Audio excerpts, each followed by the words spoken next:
These days, it's nothing more than a valuable antique, but when this phonograph first hit the market in 1904, it and the phonographs that preceded it were part of a minor miracle.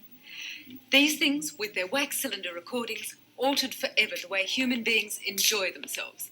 For the first time, music was available at will in the house to those not rich enough to support a private orchestra. The first recording ever made was of these words.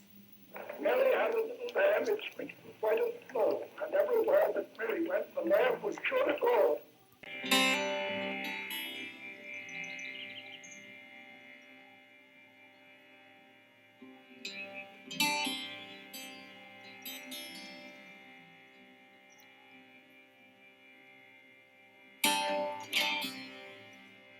Late sun shone on Botanic Park. Then a cloud came and it got dark. Through the light taste of spring, I could smell cheap wine. With some people typically drink, no alcohol sign.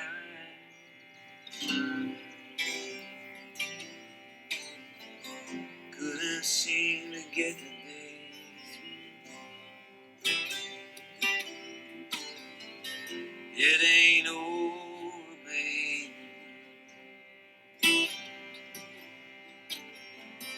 Won't say it's not true. Like a regular Matthew did.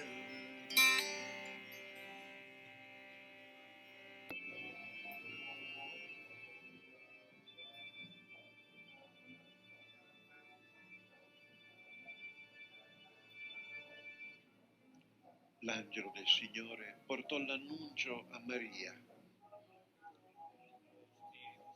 Ave o Maria, piena di grazia, il Signore è con te.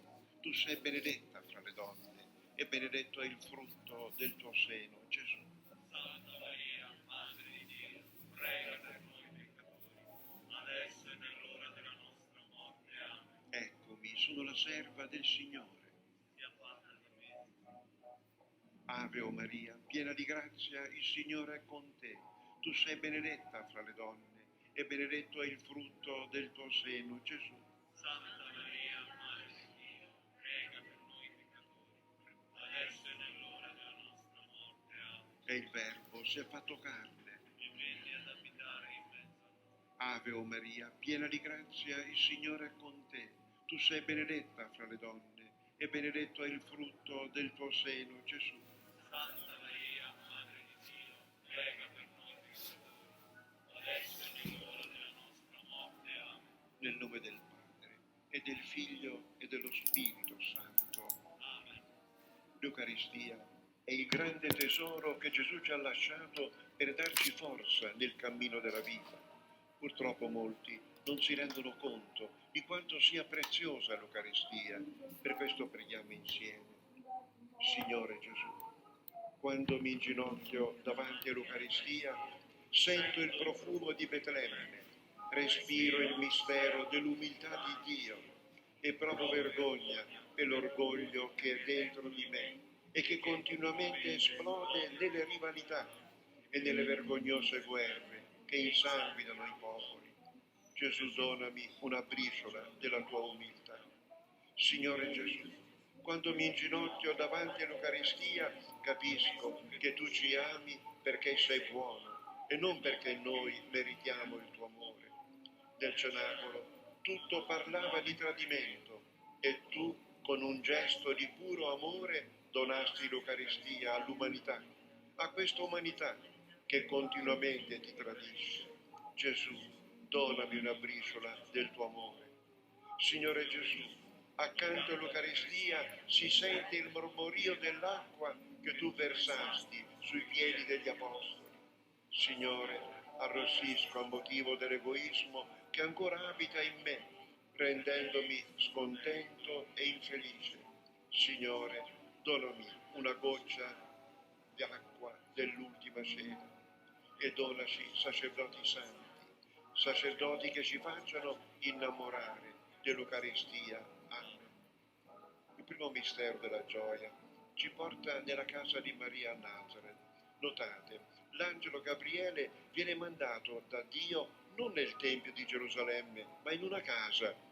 Evidentemente nel pensiero di Dio la casa è il primo luogo in cui si fa esperienza della presenza di Dio. E il primo libro che leggono i figli sono i genitori. Il primo Vangelo è l'esempio dei genitori. Giustamente San Giovanni Bosco diceva: dopo Dio debbo tutto alla Madonna e alla mia mamma, cioè alla famiglia. Quanto è vero. Padre nostro che sei nei cieli, sia santificato il tuo nome, venga il tuo regno, sia fatta la tua volontà, come in cielo, così in terra. Dacci oggi il nostro pane quotidiano, rimetti a noi i nostri difetti, come anche noi li ripetiamo ai nostri debitori, e non abbandonarci alla tentazione, ma liberaci dal male. Ave Maria, piena di grazia, il Signore è con te. Tu sei benedetta fra le donne, e benedetto è il frutto del tuo seno, Gesù. Santa Maria, Madre di Dio, prega per noi peccatori, adesso è l'ora della nostra morte. Amen. Ave Maria, piena di grazia, il Signore è con te. Tu sei benedetta fra le donne, e benedetto è il frutto del tuo seno, Gesù. Santa Maria, Madre di Dio, prega per noi peccatori, adesso è l'ora della nostra morte. Amen. Ave Maria, piena di grazia, il Signore è con te. Tu sei benedetta fra le donne, e benedetto è il frutto del tuo seno, Gesù. Santa Maria, Madre di Dio, prega per noi peccatori, adesso è l'ora della nostra morte. Amen. Ave Maria, piena di grazia, il Signore è con te. Tu sei benedetta fra le donne, e benedetto è il frutto del tuo seno, Gesù. Santa Maria, Madre di Dio, prega per noi peccatori, adesso è l'ora della nostra morte. Amen. Ave Maria, piena di grazia, il Signore è con te. Tu sei benedetta fra le donne, e benedetto è il frutto del tuo seno, Gesù. Santa Maria, Madre di Dio, prega per noi peccatori, adesso è l'ora della nostra morte. Amen. La tensión, pero el sedal había sido estirado ya todo lo que daba desde que había enganchado el pez, y al inclinarse hacia atrás sintió la dura tensión de la cuerda y se dio cuenta de que no podía aumentarla. Tengo que tener cuidado con no sacudirlo, pensó. Cada sacudida ensancha la herida que hace el anzuelo, y si brinca pudiera soltarlo. De todos modos, me siento mejor al venir el sol, y por esta vez no tengo que mirarlo de frente. Había algas amarillas en el sedal, pero el viejo sabía que eso no hacía más que aumentar la resistencia del bote, y el viejo se alegró. Eran las algas amarillas del Golfo, el sargazo, las que habían producido tanta fosforescencia de noche. Pez, dijo, yo te quiero y te respeto muchísimo, pero acabaré con tu vida antes de que termine este día. Ojalá, pensó. Un pajarito vino volando hacia el bote procedente del norte. Era una especie de curruca que volaba muy bajo sobre el agua. El viejo se dio cuenta de que estaba muy cansado. El pájaro llegó hasta la popa del bote y descansó allí. Luego voló en torno a la cabeza del viejo y fue a posarse en el sedal donde estaba más cómodo. ¿Qué edad tienes?, preguntó el viejo al pájaro. ¿Es este tu primer viaje? El pájaro lo miró al oírlo hablar. Estaba demasiado cansado siquiera para examinar el sedal y se balanceó asiéndose fuertemente a él con sus delicadas patas. «Estás firme», le dijo el viejo, «demasiado firme. Después de una noche sin viento no debieras estar cansado». «¿A qué vienen los pájaros?» «Los gavilanes», pensó, «salen al mar a esperarlos». Pero no le dijo nada de esto al pajarito, que de todos modos no podía entenderlo y que ya tendría tiempo de conocer a los gavilanes. «Descansa, pajarito, descansa», dijo. «Luego ve a correr fortuna como cualquier hombre, cualquier pájaro o cualquier pez». Lo estimulaba a hablar, porque su espalda se había endurecido de noche y ahora le dolía realmente. «Quédate en mi casa si quieres, pajarito», dijo. «Lamento que no pueda izar la vela y llevarte a tierra con la suave brisa que se está levantando, pero estás como un amigo». Justamente entonces el pez dio una súbita sacudida. El viejo fue a dar contra la proa y hubiera caído por la borda si no se hubiera aferrado y soltado un poco de sedal. El pájaro levantó el vuelo cuando el sedal se sacudió y el viejo ni siquiera lo había visto irse. Palpó cuidadosamente el sedal con la mano derecha y notó que su mano sangraba.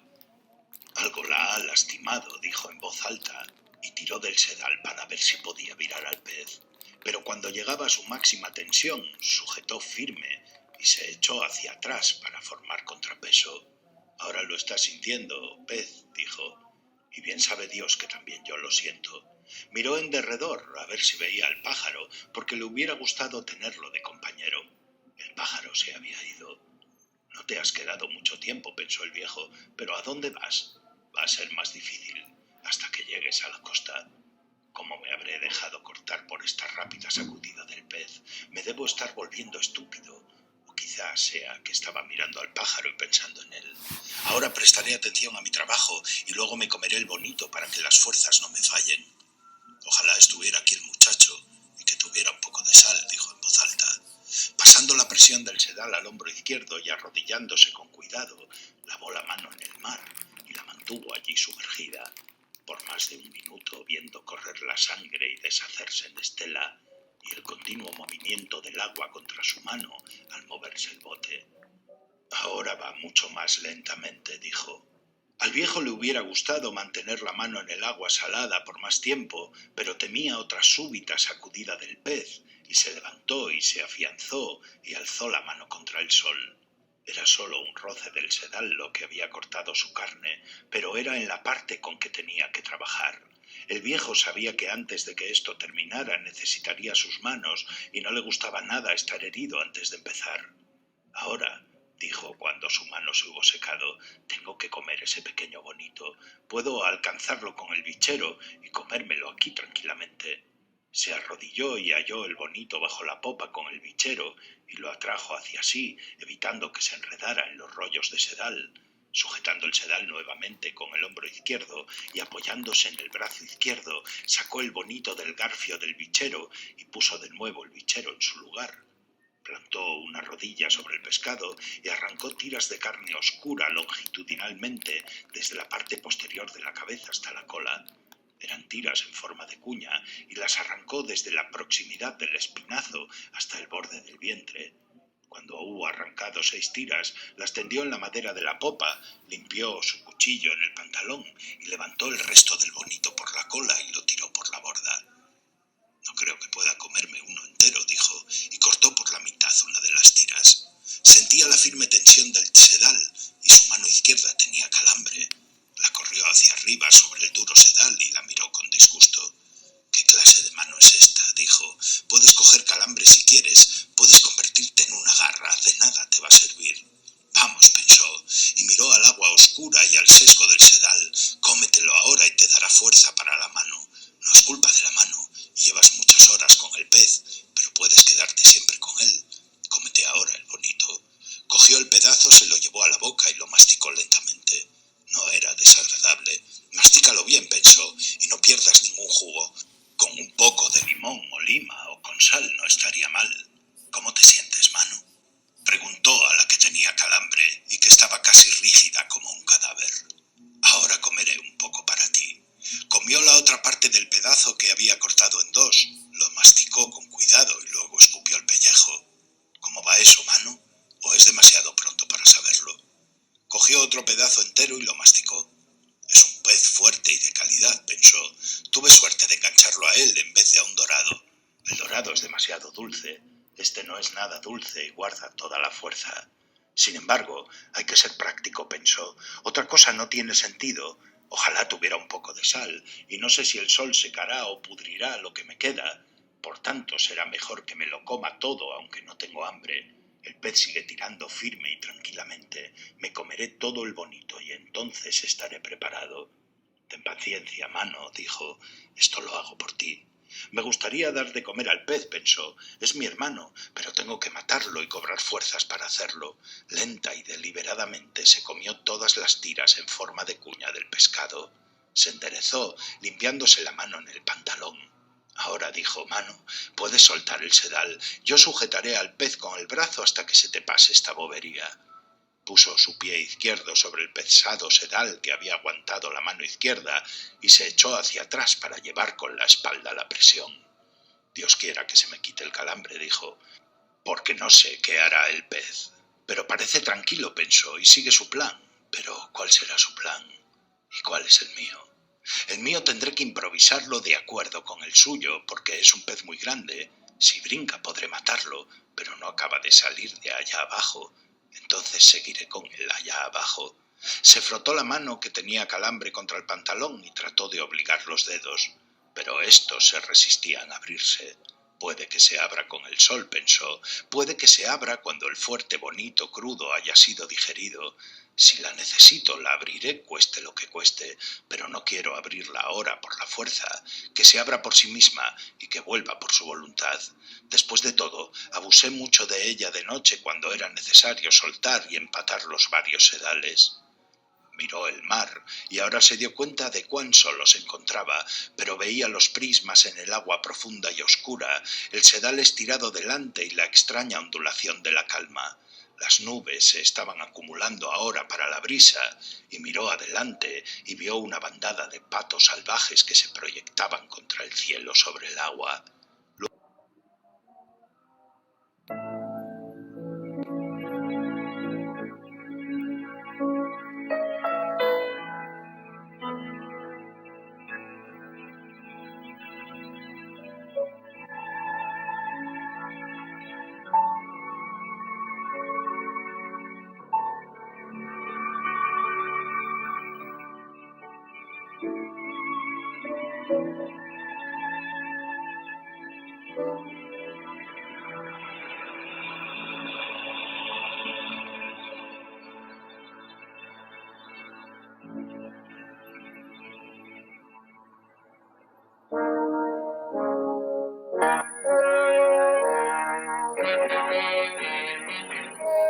Hay dos formas de ver las estrellas, como son realmente y como desearíamos que fuesen.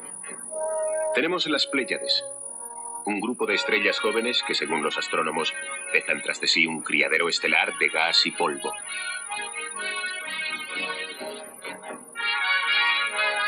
Esta es la nebulosa Cangrejo, un cementerio estelar en el que el gas y el polvo se dispersan volviendo al medio interestelar. En ella hay un púlsar que se extingue. Tanto las Pléyades como la nebulosa Cangrejo se encuentran en una constelación a la que los astrólogos hace tiempo dieron el nombre de Tauro, el toro. Imaginaron que influía en nuestra vida diaria. Los astrónomos dicen que el planeta Saturno es un inmenso globo de hidrógeno y helio rodeado por anillos como bolas de nieve, de una anchura de 50.000 kilómetros. Y esa gran mancha roja de Júpiter es una gigantesca conmoción que existe desde hace quizá 1 millón de años. Los astrólogos consideran que los planetas afectan al carácter humano y a su destino. Júpiter presenta un porte regio y un carácter suave. Y dicen que Saturno, el sepulturero, propicia la desconfianza, el recelo y el mal. Para los astrónomos, Marte es un lugar tan real como la Tierra, un mundo en espera de ser explorado. No obstante, los astrólogos consideran a Marte como un guerrero, un instigador de batallas, violencia y destrucción.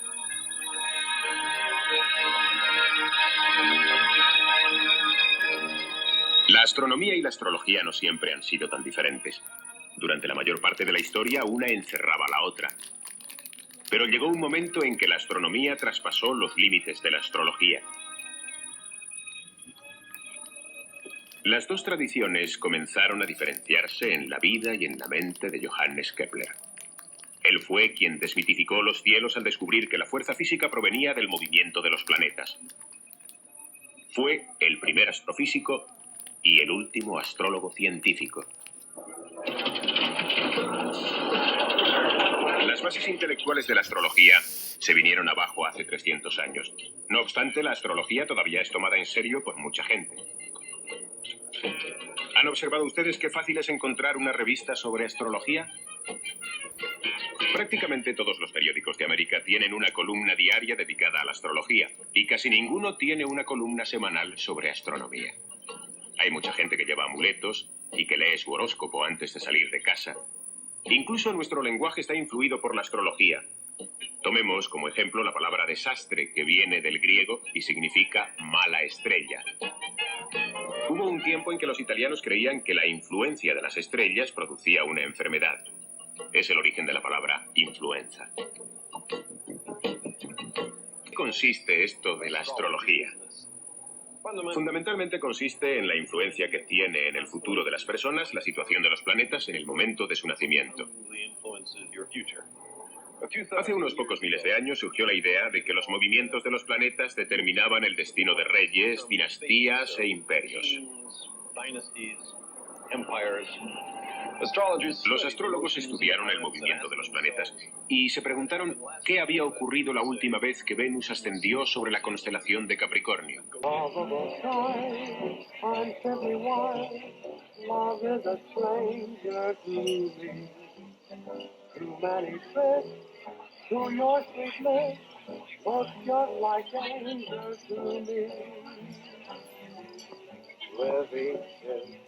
I'm carrying a lot.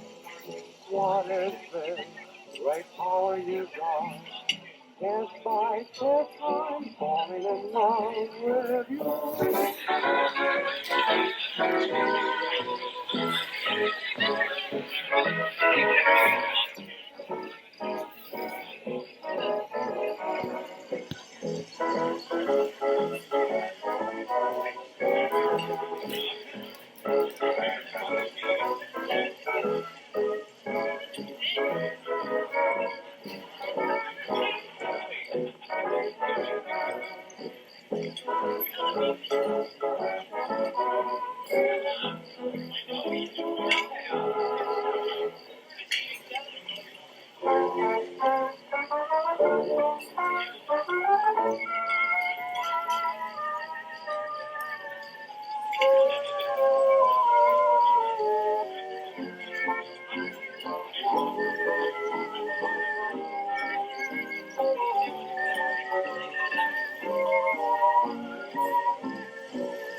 Rock, rock, rock for me, and every star above.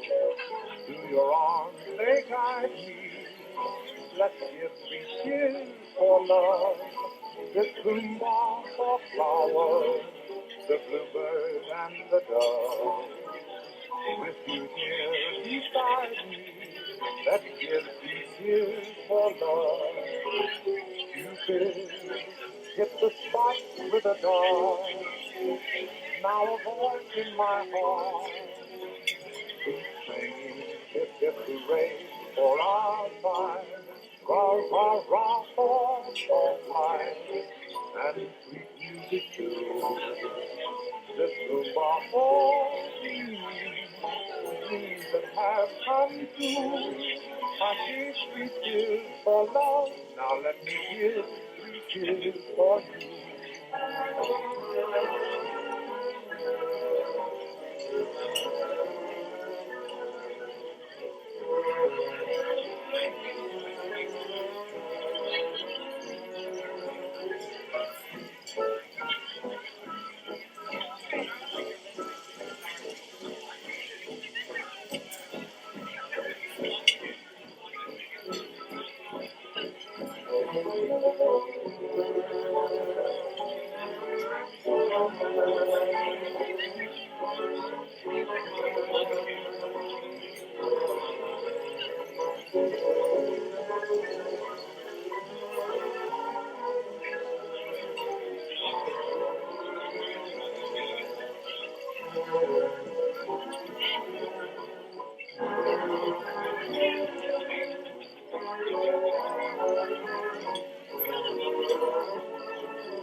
Just around the corner, there's a rainbow in the sky. So let's have another cup of coffee, and let's have another piece of pie. Bubbles, just a bubble, and the clouds will soon roll by. So let's have another cup of coffee, and let's have another piece of pie. Let a smile be your umbrella, for it's just an April shower. Even John D. Rockefeller is looking for the silver lining. Mr. Herbert Hoover says that now's the time to buy. So let's have another cup of coffee, and let's have another piece of pie.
know the title. I absolutely know the title. There's a video attached to this, right? I think I've seen some images. And I'm wondering if I know the song. I don't think I know it. I'm thinking maybe I'll catch bits of it or something, but I'm wondering if I really know the song. You know, one of those moments where somebody sings a song and you never know who it is, and then like years later, you're like, holy fuck, that's the band who does it? Somehow the only one that's coming to mind is, I don't know if you know the song Green-Eyed Lady. Boom, boom, boom, boom, boom, boom, boom, boom, boom, boom, boom, boom,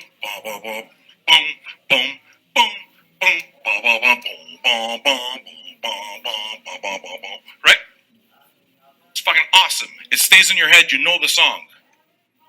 How many people know who sang the damn song? I didn't know until maybe 5 years ago. Why? Because I picked up a Sugarloaf album. The album cover looked cool. And then I turned around to see the track listing. It's like, fuck, Green-Eyed Lady? Really? They're the ones who do Green-Eyed Lady? I didn't know. So, I'm wondering if that's what's going to happen here with Paranoid Android. If it's going to be one of those songs that I've known all along, but I didn't know I know. You know what I'm saying? I wonder if this is my next Sugarloaf, is what I'm saying. Is this the Green-Eyed Lady of Radiohead for me? That's what I want to know. You guys are probably saying, play the fucking song. Yeah, relax. What, you got somewhere to go? You can leave, you know. It's all on Spotify. Go. Get the fuck out of here. We're going to do this the fun way. Get a drink. Relax. We're going to listen to this album. It's my first time. Go gentle on me. Subscribe to the channel, bitches. Where's the like button? Do you know where it is? Like it, bitches. Was that it? That's it? Just let me know if I should be turning it back on because I stopped it too soon. Yeah, that was awesome. That was good.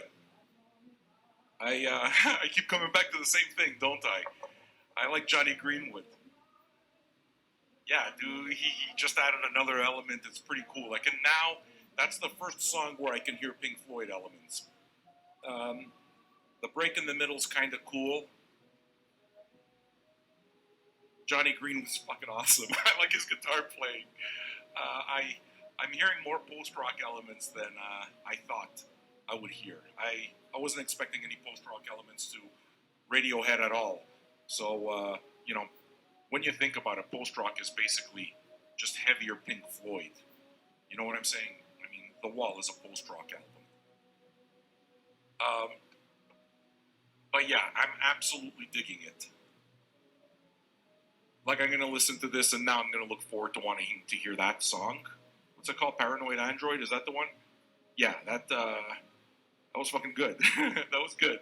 So, okay, I get it. This is the first time now where I hear something, and it's like, all right, now I get it a bit. You know? And the fun part about that now is that I know, like, I'm going to look forward to it. You know what I'm saying? It's like now there's a hook there in this record that makes me listen to it. Another really big thing for me is that it didn't sound like bongo. It didn't. I was at the beginning. I was waiting for it, and then eventually the song just completely took over, and I didn't hear bongo anymore. So that's already an amazing thing. Okay. All right. I'm curious to hear what the rest is going to be like. I can obviously hear that there's a lot of there's a bit of a continuity in terms of this feel, and the textures are new compared to what it is that they did before. I'm hearing certainly more electronic textures than before. I'm hearing more effects on the guitar. I'm hearing layers, you know, and I mean, it certainly makes it so I understand that I got to listen to this thing the whole way through. It's not fair to be listening to it the way we're listening to it right now. But I mean, that's the point of the show, right? But, all right. I dug this. Hey, can I ask you guys to do me one better? Like this if you're enjoying it. Like it. I am reading all your comments. share it with other Radiohead fans. And are you part of any Radiohead groups, for example? You know, share them in your Radiohead groups, and let's see if I'm very, very curious. I want to be able to kind of like connect with as many Radiohead fans as possible, because I want to, like, I'm super interested in reading the conversation that's happening right now. And like, once the next song comes on, I'm quickly going to look through all of the comments, like, all right, you know, did I miss something? That kind of thing. Why? For no other reason that it's fun to do. I mean, that's what appreciation of art is. Again, the proper way is to listen to a record all the way through without interruption. That is the proper way, okay? So doing it this way is kind of like ass backwards, but the show can't be done any other way, right? First impression has to be a first impression, so please forgive my interruptions. You see? And that actually says something about the language that I'm using now too, because forgive my interruptions is kind of like, well, I want to listen to the entire record. Okay? And I'm hearing the way I'm talking, and I'm talking with a certain amount of enthusiasm. So that's a fun thing. I don't have any more fucking alcohol. All right. So what we're going to do now is listen to, am I doing okay here, or am I completely fucking destroying this? I don't know, man. It's just, I'm an old man who listens to a lot of records, so this is what I hear, you know? Subterranean Homesick Alien. Is there any analogy here to Subterranean Homesick Blues? All right, we got androids in song 2 and we got aliens in song 3, eh? So that certainly paints a certain picture. It paints, in terms of the electronics, it paints a certain picture of what maybe I'm expecting.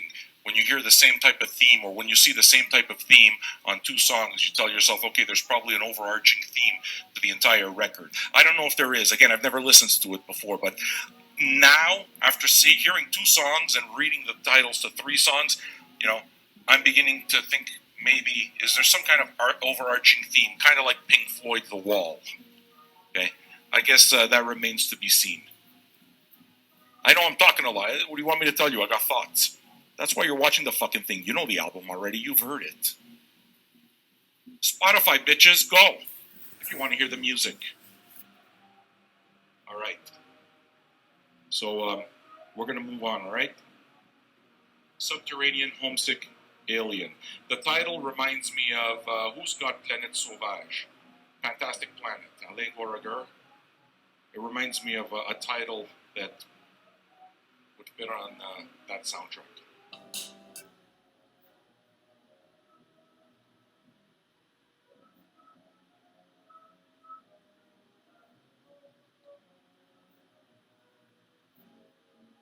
A proton and a neutron are made of quarks.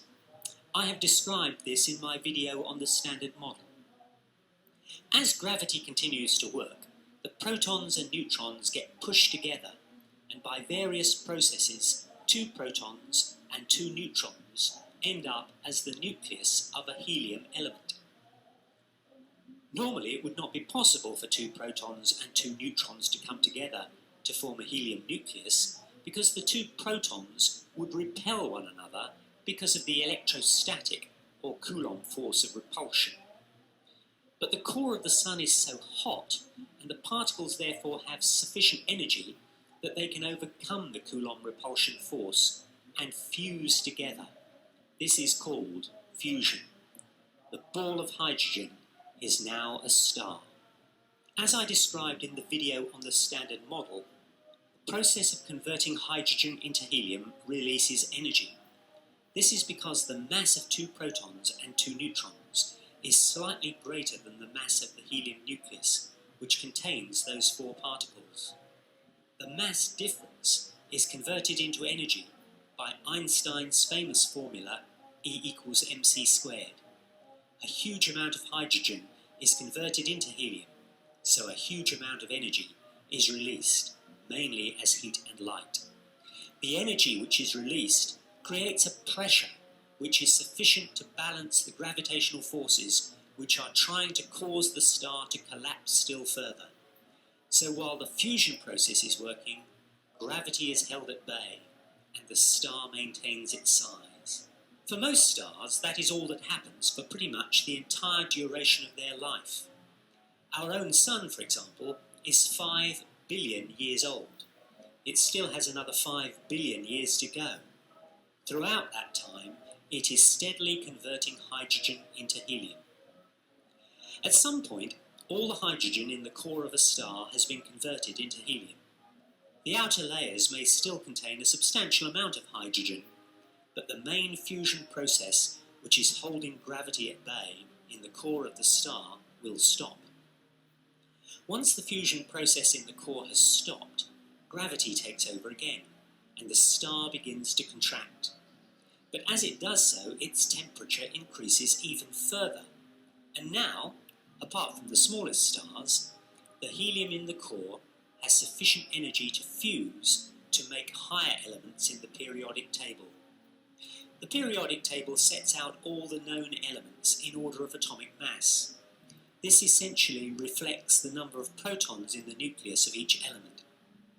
Depending how big and how hot the star is, the fusion process is capable of manufacturing elements by fusion all the way up to iron, which has 26 protons in its nucleus. This means that lithium, beryllium, boron, carbon, nitrogen, oxygen, fluorine, neon, sodium, magnesium, aluminium, silicon, phosphorus, sulfur, chlorine, argon, potassium, calcium, scandium, titanium, vanadium, chromium, manganese, and iron can all be produced from this process. In each case, the mass of the nucleus of the element formed is smaller than the masses of the nuclei which were used to make it. The mass difference is converted into energy. But once we get to iron, the process cannot go any further, because now, in order to make elements that are heavier than iron, instead of energy being released as a consequence of the fusion process, we now need to put energy in to make the fusion process happen. And there just isn't that much energy around. So once stars have got to a point where their core is made of iron, assuming they can get that far and have enough energy to do so, the fusion process stops. Gravity once again dominates. The star quickly begins to collapse. What happens next now depends on the size of the star. For small stars, the gravitational collapse will be stopped by a process called the Pauli exclusion principle. Wolfgang Pauli was a physicist who discovered that two electrons cannot occupy the same energy state at the same time. That resistance by electrons to being in the same state is sufficient to stop gravity from causing any further collapse of the star. The fusion process has ended, and the star will continue to glow for many billions of years. It will be known as a white dwarf. Eventually it will cool down and fade from view. But for bigger stars, gravity is sufficient to overcome the effects of the Pauli exclusion principle in relation to electrons. The star's outer surfaces are collapsing onto a hugely energetic inner core, and this results in a cataclysmic explosion of astronomical proportions. It is known as a supernova. In what might be a matter of a few days, more energy is released from that star than from a whole galaxy that might contain 100 billion stars. The energy is colossal, and it is during this period that elements all the way up to uranium with 92 protons can be manufactured. So it is rather fascinating to think that the gold in my wedding ring was manufactured in a star, probably 8 billion years ago or so.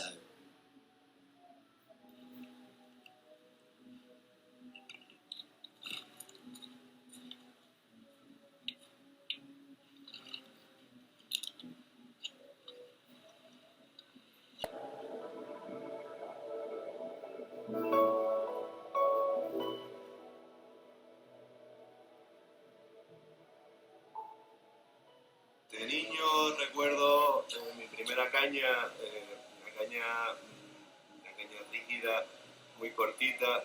Tenía la suerte tuve de tener un carrete muy bueno, un Daiwa, Pescaba recuerdo que hacíamos la pasta con harina y un huevo. Y pescaba boga, fula, peje verde, palometillas, cosas así, íbamos a muelle. Y nada, poca afición.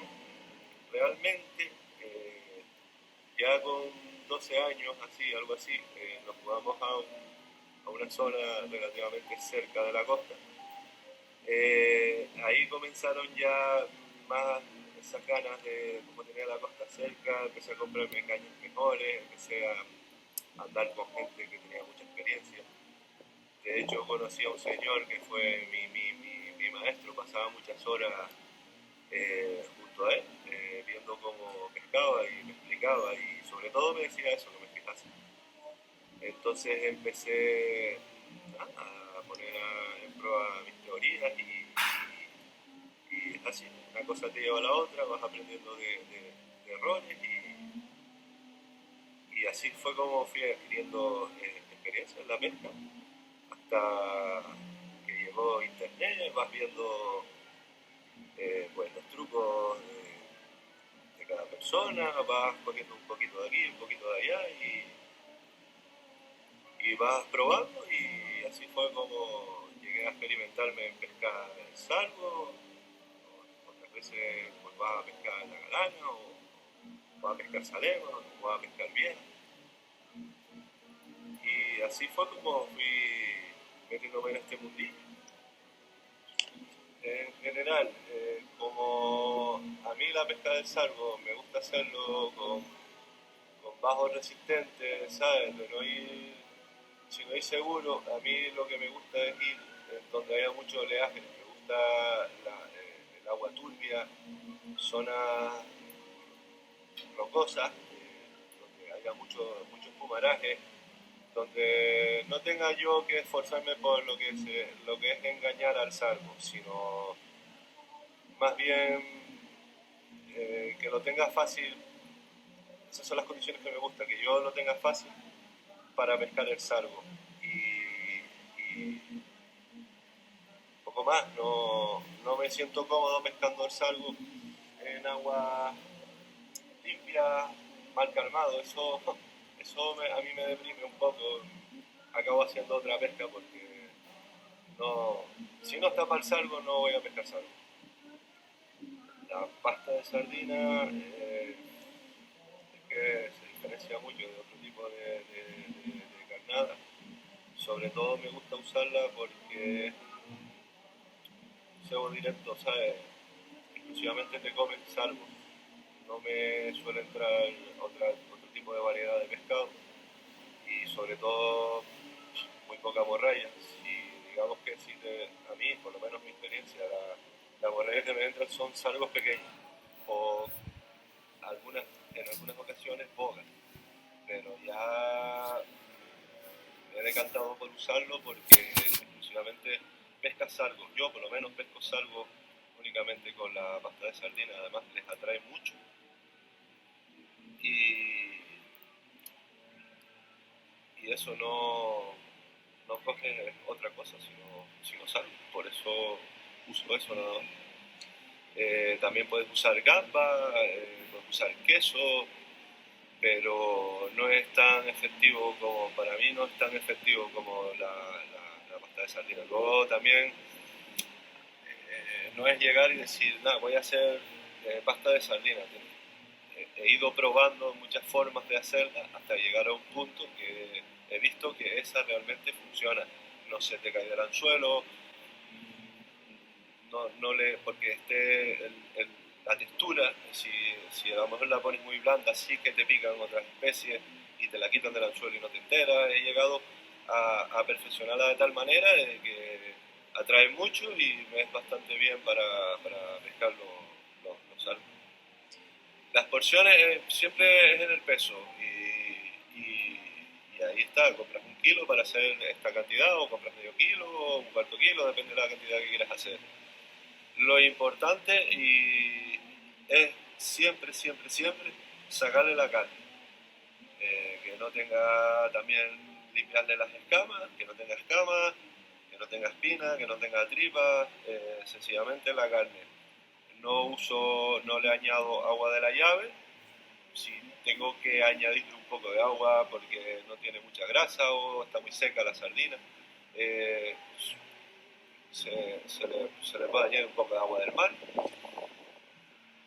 Y el método que uso yo es molerla con un brazo, moler la carne, hacer como una pasta y luego le voy añadiendo a ojo pan rallado del más fino que puedas conseguir.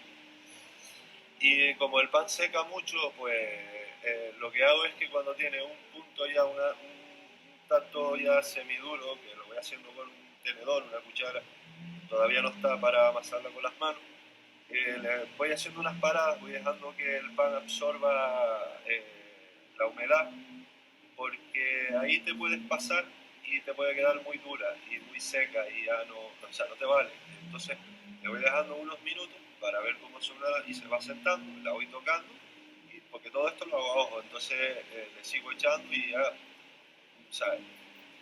no sé explicarlo de forma que, sino ya cualquiera que quiera hacerla así tendrá que hacerlo como yo, ir probando hasta que consiga esa textura que él quiere, ¿sabes? Para mí, yo no la quiero ni muy blanda ni muy dura, que quede como la plastilina de los niños del colegio, ¿sabes? Un tanto semiduro así. Que el pez muerda y se lleve el cacho que muerda, no que te arranque del tirón la bola entera, ni que esté muy blandita y se te caiga con el movimiento de las olas, porque este tipo de pescas, como personalmente a mí me gusta ir con mares muy gordos, fuerza 1.8, 2.2, periodos fuertes, y entonces tiene que tener una consistencia que te dure ahí en el anzuelo.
So that's the end of side one, eh? That was great. I mean,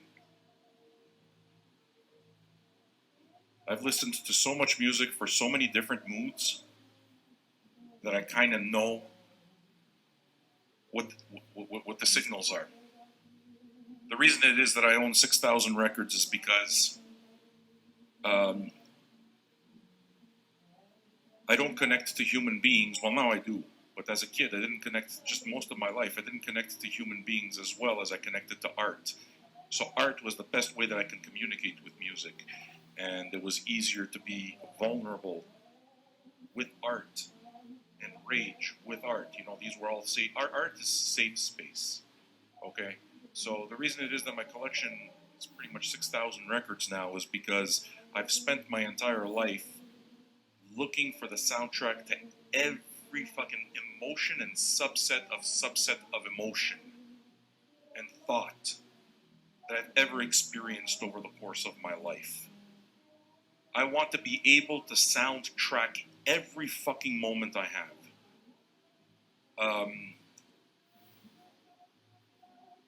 Like, we can have a conversation for 30 seconds and I want to be able to soundtrack that 30 seconds.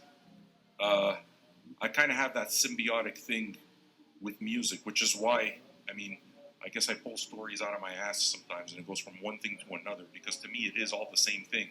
It's just basically 50 years of listening to music, you know, far more than most people, or just paying attention to it far more than most people. I mean, when I wasn't doing this kind of job, talking about music and playing music for you and doing Vinyl Junkies, everything I was doing was a distraction to doing exactly this. The reason I'm saying this is because I'm pretty tuned in, very, very tuned in to my personal cues when I listen to music. And at the end, that kind of like dreamy passage made me go and pick up a joint and make sure that, you know, and take a haul off of it, because it puts me there. So that's a very fucking good thing. I dig it. That's fun. To me, it's really super fucking powerful that I'm listening to this for the first time with you guys. It's a super powerful thing. I got goosebumps because it's like, you know, you remember your first time? This is my fucking first time. It's kind of mind blowing. I didn't expect this. This is fucking great. Give me a sec, okay?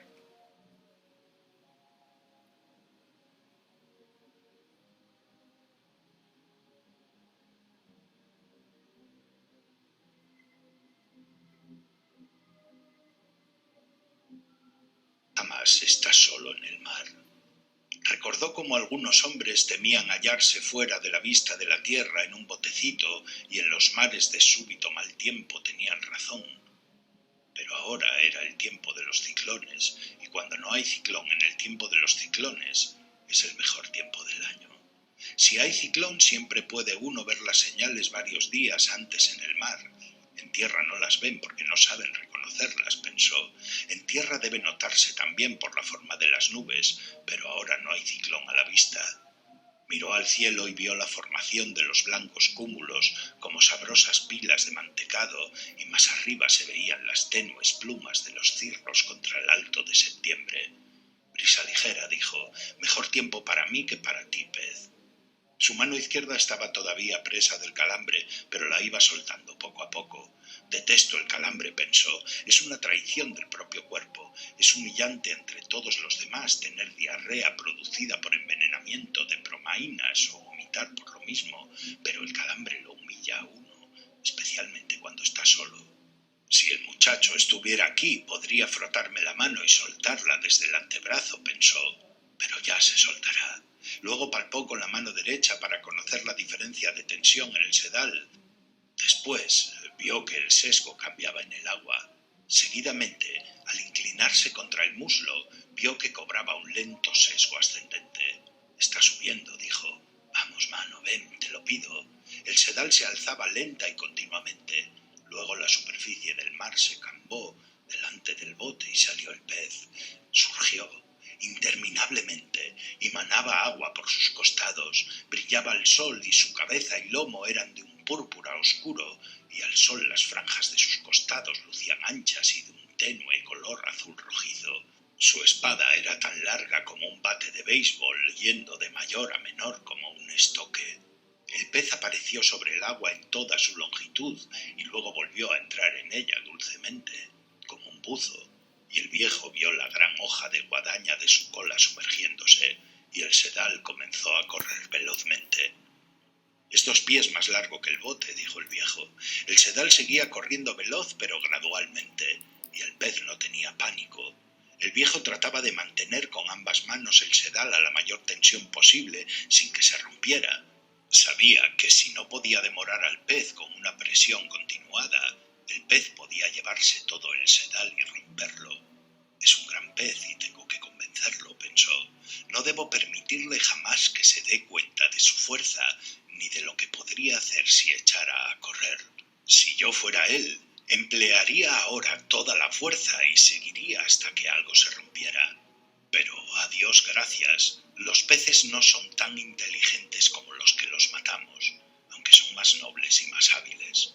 El viejo había visto muchos peces grandes, había visto muchos que pesaban más de 1000 libras y había cogido 2 de aquel tamaño en su vida, pero nunca solo.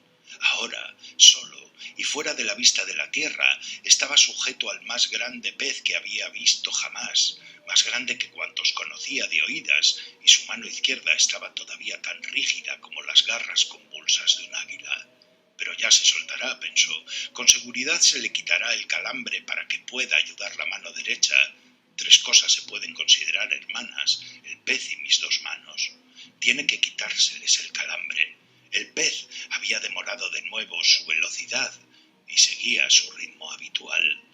Me pregunto por qué habrá salido a la superficie, pensó el viejo. Brincó para mostrarme lo grande que era. Ahora ya lo sé, pensó. Me gustaría demostrarle qué clase de hombre soy, pero entonces vería la mano con calambre, que piense que soy más hombre de lo que soy, y lo seré. Quisiera ser el pez, con todo lo que tiene, frente a mi voluntad y mi inteligencia solamente. Se acomodó confortablemente contra la madera y aceptó sin protestar su sufrimiento. Y el pez seguía nadando sin cesar, y el bote se movía lentamente sobre el agua. Se estaba levantando un poco de oleaje con el viento que venía del este, y al mediodía la mano izquierda del viejo estaba libre del calambre. «Malas noticias para ti, pez», dijo, y movió el sedal sobre los sacos que cubrían sus hombros. Estaba cómodo, pero sufría, aunque era incapaz de confesar su sufrimiento. «No soy religioso», dijo, «pero rezaría 10 Padre Nuestros y 10 Ave Marías por pescar este pez, y prometo hacer una peregrinación a la Virgen del Cobre si lo pesco. Lo prometo». Comenzó a decir sus oraciones de modo mecánico. A veces se sentía tan cansado que no recordaba la oración, pero luego las decía rápidamente para que salieran automáticamente. Las Ave Marías son más fáciles que decir los Padre Nuestros, pensó. «Dios te salve María, llena eres de gracia, el Señor es contigo, bendita tú eres entre todas las mujeres, y bendito es el fruto de tu vientre, Jesús. Santa María, Madre de Dios, ruega por nosotros pecadores, ahora y en la hora de nuestra muerte. Amén». Luego añadió, «Bendita Virgen, ruega por la muerte de este pez, aunque es tan maravilloso». Dichas sus oraciones y sintiéndose mejor, pero sufriendo igualmente, y acaso un poco más, se inclinó contra la madera de la proa y empezó a activar mecánicamente los dedos de su mano izquierda. El sol calentaba fuerte ahora que se estaba levantando ligeramente la brisa.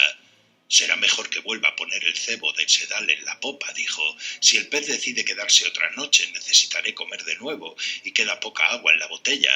No creo que pueda conseguir aquí más que un dorado, pero si lo como bastante fresco no será malo. Me gustaría que viniera a bordo esta noche un pez volador, pero no tengo luz para traerlo. Un pez volador es excelente para comerlo crudo y no tendría que limpiarlo. Tengo que ahorrar ahora toda mi fuerza. Cristo no sabía que fuera tan grande. Sin embargo lo mataré», dijo, «con toda su gloria y su grandeza. Aunque es injusto», pensó, «pero le demostraré lo que puede hacer un hombre y lo que es capaz de aguantar». «Ya le dije al muchacho que yo era un hombre extraño», dijo. «Ahora es el momento de demostrarlo». El millar de veces que lo había demostrado no significaba nada. Ahora lo estaba probando de nuevo. Cada vez era una nueva circunstancia, y cuando lo hacía no pensaba jamás en el pasado. «Me gustaría que se durmiera y poder dormir yo y soñar con los leones», pensó, «porque de lo que queda serán los leones lo principal». Friends, this is Mel Allen with Red Barber, greeting you for the Gillette Safety Razor Company.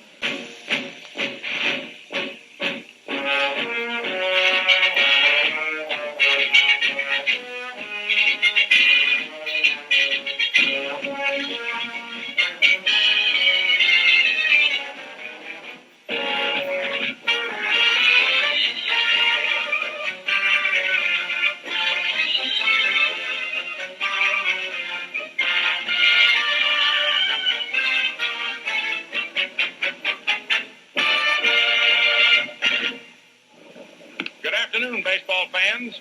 This is Mel Allen with Red Barber, greeting you for the Gillette Safety Razor Company, maker of world-famous Gillette razors, blades, and shaving creams.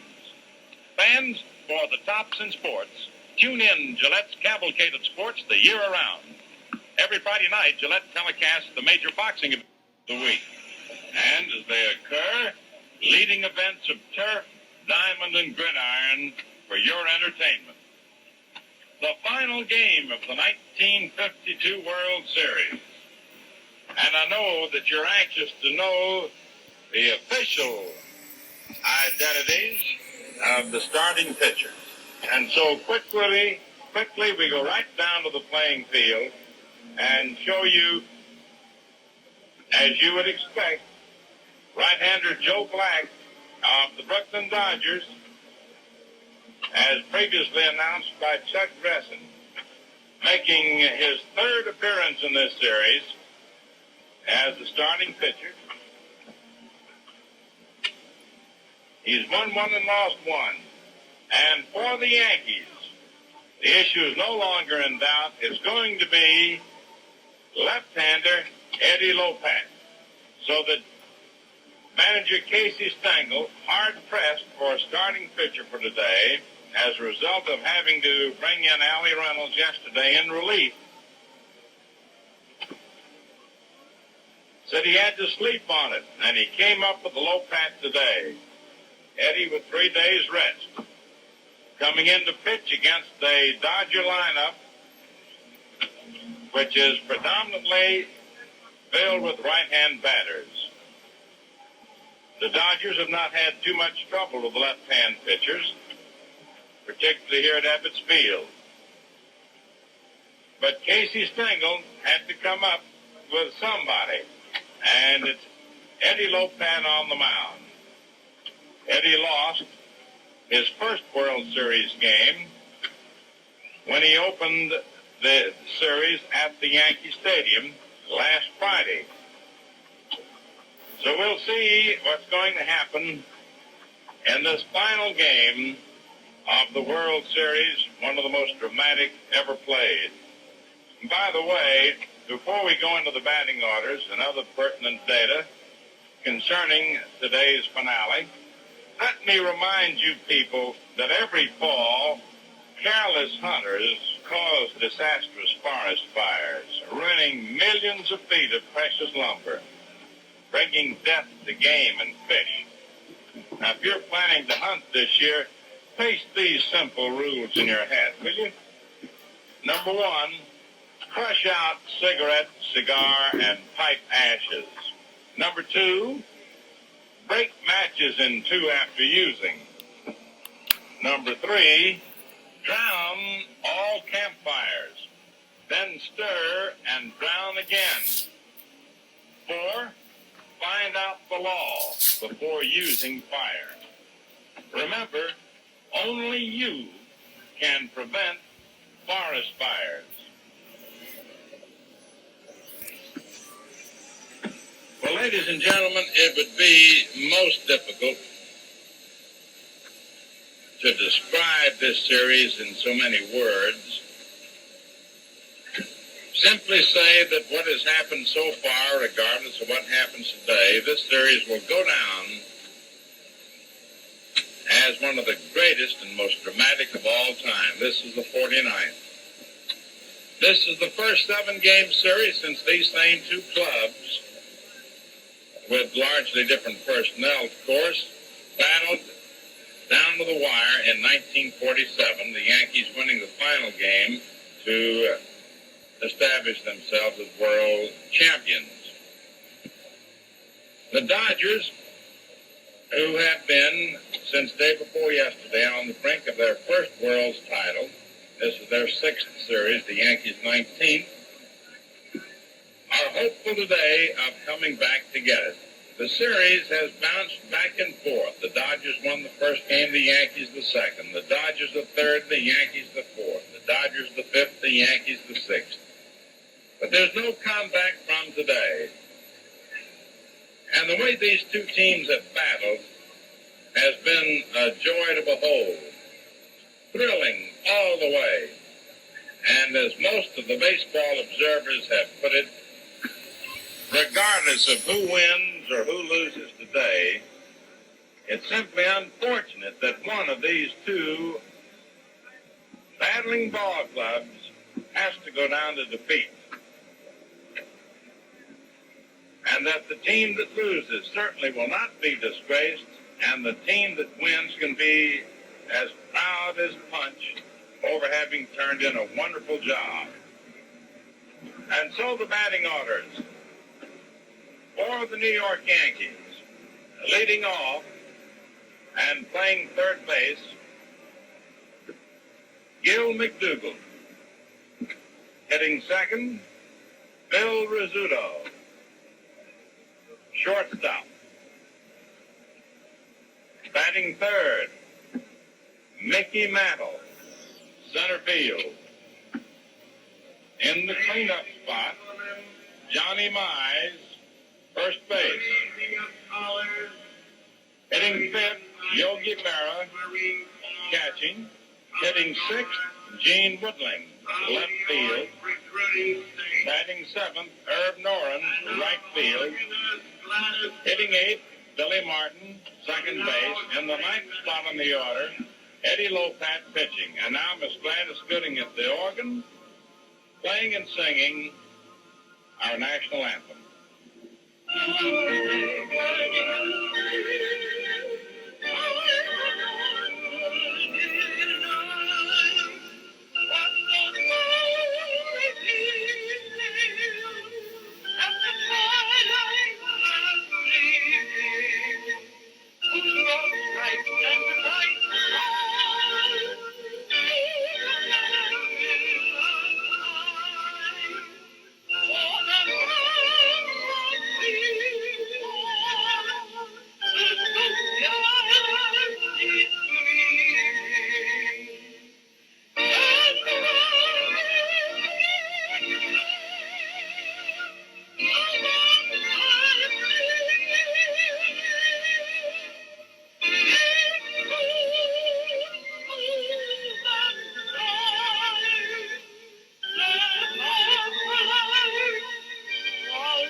Eddie Lopat, having made one previous start in the series, was charged with the defeat.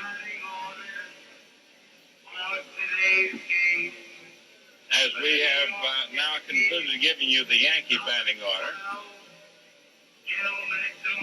Now for the Dodgers, leading off and playing third base, Billy Cox.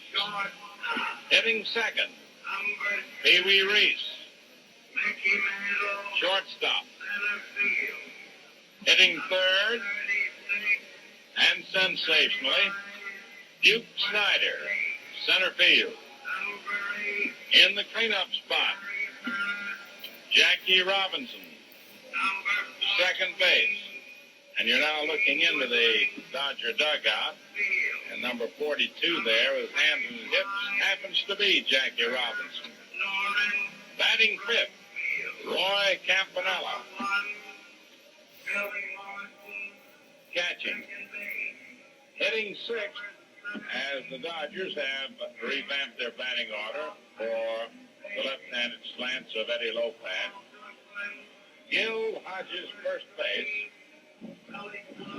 Batting seventh, George Shuba, left field. Andy Papko, as you know, pulled a muscle 2 days ago and is available only for pinch hitting purposes. Batting eighth, right field, Carl Perillo. And in the ninth spot in the order, pitching the brilliant Joe Black, who has won one and lost one. This program is authorized under television rights granted by the Commissioner of Baseball solely for the entertainment of our audience. And any publication, reproduction, or other use of the pictures, descriptions, and accounts of this game without the express consent of the Commissioner is prohibited. Any commercial or other use of the program, such as by charging admission for its showing, is similarly prohibited without the express authority of the Commissioner. Now the umpires come to the plate.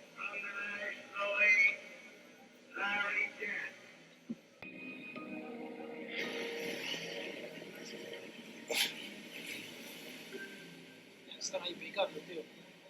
Lo digo que ya podía haber mordido por aquí, ¿no? Ya.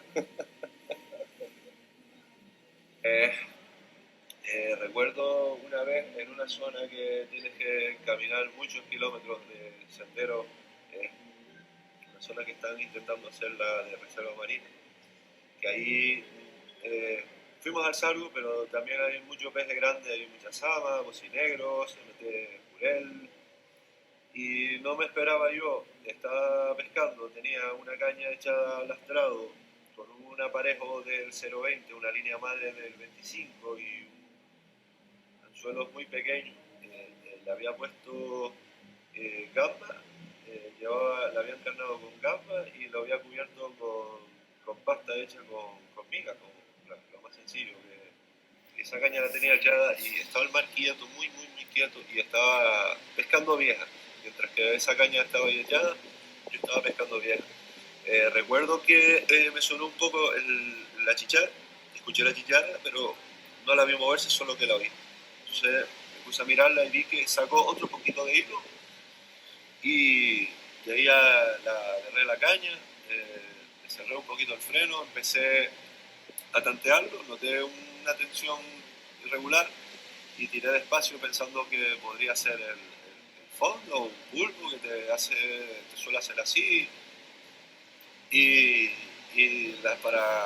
para mi sorpresa, pues era lo que había al otro lado de la línea, era una sama, un tamaño bastante importante para ese equipo, sobre todo para el bajo de línea que llevaba, un carrete 1000, pues con mucha paciencia. Recuerdo que tenía el freno todo abierto y tenía que, para intentar acercarla hacia mí, agarrar la bobina del carrete y tiraba de ella y intentaba recoger que no estaba haciendo nada. Aquello en principio cabeceaba mucho, hacía carrera, hasta un momento que empezó a calmarse y me dejó ahí ganarle metros de nylon. Recuerdo que se me pegó a un peril, que había aquí un saliente que teníamos por un lado, que estuvo a punto de que me rozara y la peleara. Y esta parte es muy graciosa. Cuando ya el pescado se rindió y vi lo que era, vi que era una sama aproximadamente 2 kilos 800, 3 kilos, no te sé decir, pero ya un tamaño considerablemente grande. Uno de mis compañeros, estábamos en un roque que tenías que pasar por el agua. Entonces todas las cosas las teníamos en la orilla, solo pasamos con las cañas, con una bolsa con los materiales y la carnada y tal. Y uno de los compañeros estaba donde los bolsos y el otro estaba con un salgo, trabajando un salgo. Y le dije, cógeme el ramo, mira para ahí, pedazo de sama y tal. Y claro, el chico es muy buen pescador, pero no tiene mucha experiencia con el jamo. Entonces, a pesar de que estaba en las mejores condiciones para enjamar el pescado, en el primer intento le di un golpe, intentó coger como si tuviera un arpón, le dio un golpe y cogió un poco otra vez cogí un poco de fuego y la tuve que trabajar ahí otra vez. Y en el segundo intento, que ya tenía que esperar a que yo se la pusiera en superficie, que le expliqué un poco, que metiera el jamo para arrastrársela, bueno, lo que yo recuerdo, porque fue un momento de mucho nerviosismo. Y ahí el pescado hundió un poco, intentó él cogerla, y cuando todos sabemos que cuando metes el jabón en el agua y hace palanca no lo mueves tan fácil, la tocó, la sama empezó ahí a moverse. Yo solo rezaba porque estuviera dentro de la red y hubiera caído, pero no fue así. Sacó el jabón para arriba y me fijé que estaba el bajo línea enredado en el palo del jabón, y la sama pegó 2 cabeceos y vamos, partió el negro como si fuera un pelo y la perdí.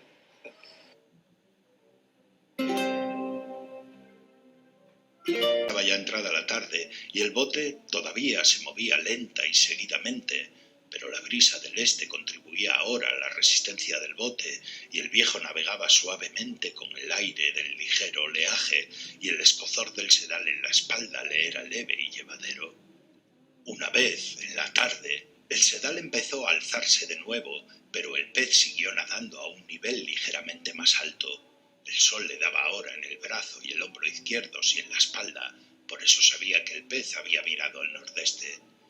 Ahora que lo había visto una vez, podía imaginárselo nadando en el agua con sus purpurinas aletas pectorales desplegadas como alas y la gran cola erecta tajando la niebla. Me pregunto cómo podrá ver a tanta profundidad, pensó. Sus ojos son enormes y un caballo con mucho menos ojo puede ver en la oscuridad. En otro tiempo yo veía perfectamente en la oscuridad, no en la tiniebla completa, pero veía casi como los gatos.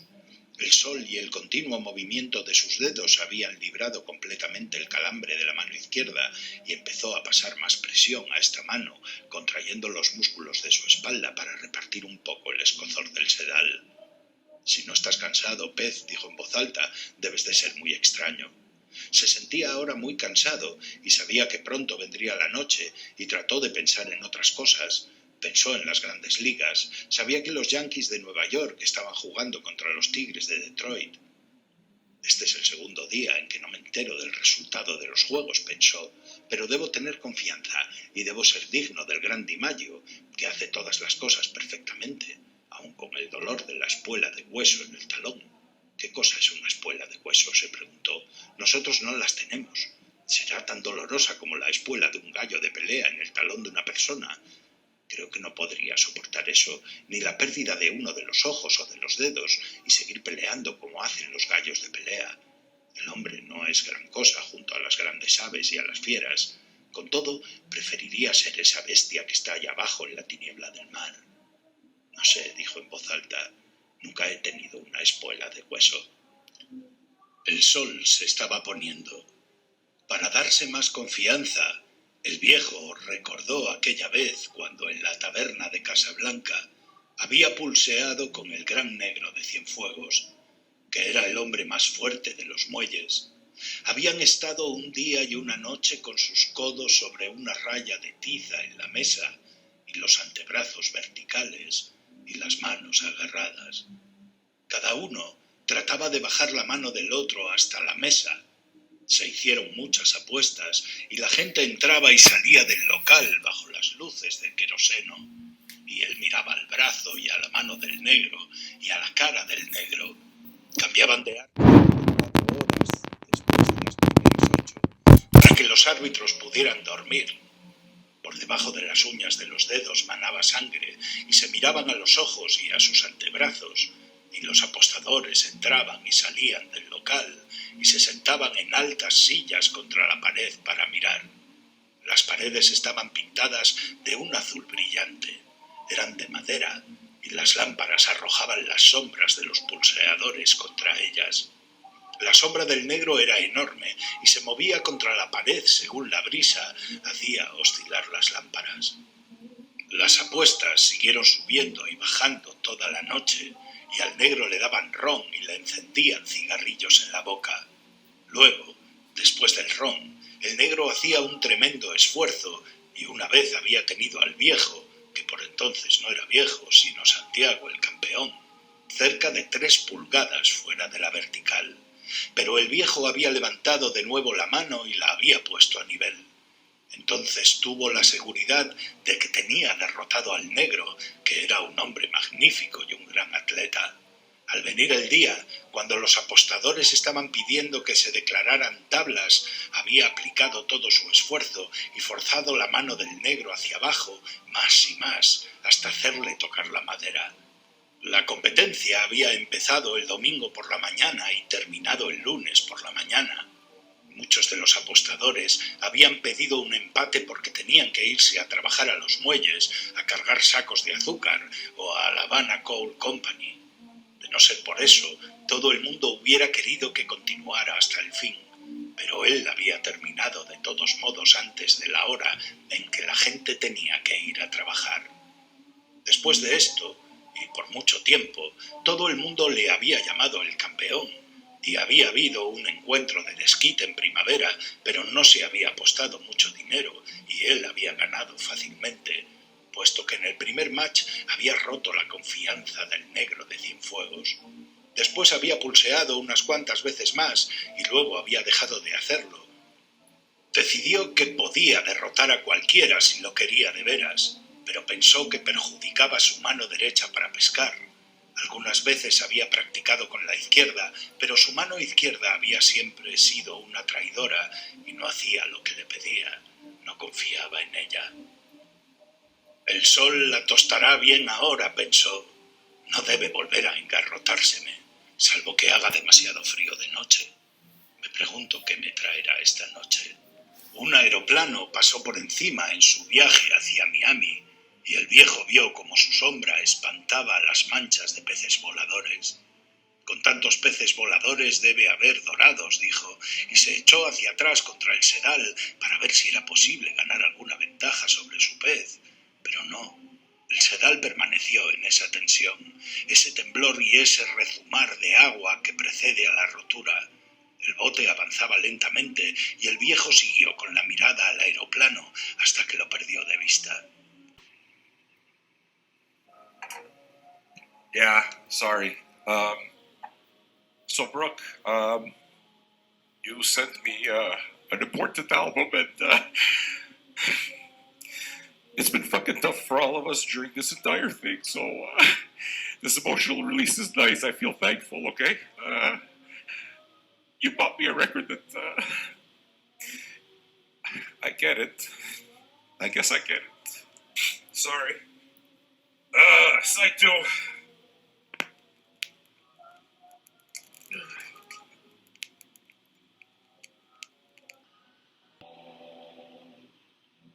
We come along on Saturday morning, greeting everybody with a smile.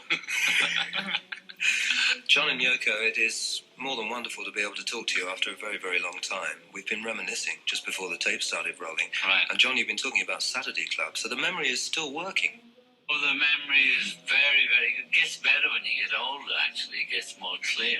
You remember those glorious Bernie days? Andrews, and I was just saying, I heard some of the tracks. Somebody must have pirated them, Bernie, in America, you know. I've heard Saturday Club. We did a lot of tracks that were never recorded on record for Saturday Club. A lot of stuff we'd been doing at the Cabin or Hamburg. There's some good stuff then. They were well recorded, too. But the interesting thing is that Three Cool Cats, I think we did. Did you? You've still got them in your collection? I think I picked up a pirate record of it. But I'm not sure, because I buy all the pirate records and file them away. Don't play them, you know, keep them. So they're all in mint condition? Yeah. He has an American accent. No, I don't. Anything but. In fact, I'm quite surprised that the man sounds very Liverpudlian, if I may say so. Well, I mean, what do you want? What do you want? What do you want? Yeah, okay, let me ask you. We're John and I getting into reminiscing there. How much does all this mean to you? How much have you learnt through your association with John about the days before you met? Well, part of it's gibberish, and the other part is fascinating, you know. I've learned a lot, haven't I? Yeah, I've just about told her everything. In a decade. A lot of history. I would like to refresh people's memories as to how you two actually met in the first place. Well, it's a long story. Yoko had Met come... with a smash. Yeah. Come to London or had been invited to London by some group of artists or something called Destruction in Art Symposium. They had some big thing going on in London. And she had an exhibition put on by that gallery. What was it called? Indica Gallery. Indica Gallery, Marianne By Faithfull's... John Dunbar, Marianne Faithfull's ex-husband. I used to go down there occasionally. I'd been down to see things like Takis, who'd made these flashing lights and sold them for a fortune. It'd be garbage. But they sent me this pamphlet, or he called me, I don't know which, about this Japanese girl from New York was going to be in a bag, doing this event or happening. I thought, sex. So I went down, and it was quite funny because I had a chauffeur-driven SS Cooper Mini with black windows. The chauffeur was like 8 foot tall, and the Mini drives up. A giant guy gets out and opens the door, and I go in. And it's the night before the opening. I was in the basement. She was in the basement. There was nobody there. I was thinking, just in the basement, not in the bag. No, she wasn't in the bag. So I go in. I was preparing, it was before the opening. There was, like a few nails on a stand and an apple on a stand. Cosmic. And just these strange-looking objects just look like found objects that have been painted white with little messages written on them. John Dunbar was showing me around. I'm looking, thinking, what? How much is that? £100 for a bag of nails? Are you kidding? How much is the apple? £200? Fresh apple. Oh, fresh, thank you a lot. £200 for a fresh apple? I thought, this is a con. What the hell is this, I go downstairs, and there's a few sort of... There must have been assistants, but I thought there was a minimal audience lying around on the floor. Anyway, but Dunbar's trying to hustle a bit because he thinks the millionaire Beatles coming to buy, So he introduced me to this strange-looking Japanese woman. Nothing's happening in the bags. I'm expecting an orgy. In a bag, something's going to be happening in a bag, psychedelic. And it's all quiet. And he introduces me to her. And I said, well, where's the sort of happening, the event? She gives me a little card. And it just says, breathe on it. So I said, you mean like that? She says, yeah, that's it. So I'm looking for action, and I see this thing called hammer and nailing. It's a board with a chain and a hammer hanging on it and a bunch of nails at the bottom. I said, well, can I hammer a nail in? She says, no. So John Dunbar whisks her away. I said, because it was before the opening, I didn't want anybody to touch anything. Right. So he takes in the corner and says, that's a millionaire. Well, you know who that is? She didn't know who I was. He didn't explain anything, really. He was just sort of trying to hint, with his eyes. Well, whatever. She came over and said, you can hammer one in for 5 shillings. I said, I'll give you an imaginary 5 shillings and have an imaginary nail in, all right? And that's when we fell. Da-da-da-da-da. It's as easy as that. Bueno, vamos a hacer un poco de pesca nocturna. Esto que veis aquí que le llama Johnny, ¿cómo le llamaste? La cabeza de Nemo. La cabeza de Nemo. Ojo el cebo nocturno que usa Johnny. Un cacho de langostino recubierto de masilla de sardina, la cabeza de Nemo. Increíble. Ojito. Viajar y practicarla en otras partes del mundo. Es lo que, sobre todo, en las islas que todavía no he podido ir. Las que no he visto, pero sobre todo practicar, intentar llevar este tipo de pesca a otras partes del mundo, practicar en otras partes del mundo, que estoy seguro que mis métodos, ya sabemos que el sargo y las especies que tenemos aquí en Canarias no están, pero simplemente pescar otras especies fuera de las islas. Quería viajar y una espinilla que tengo clavada es viajar al norte de la península, la zona cántabra, Galicia, Asturias. Muy pronto quiero ir y pescar esos grandes sargos que hay por ahí, por esa zona de la península.